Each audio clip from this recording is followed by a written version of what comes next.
सखी का बताई मन पर सियावत खलोला से कुछ दी जवानी रजल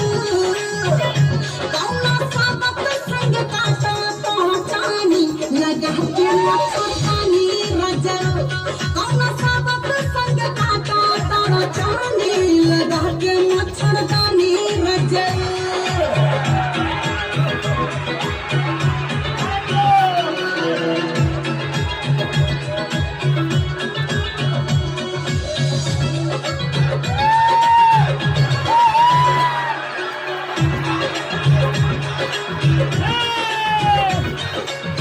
सोना हो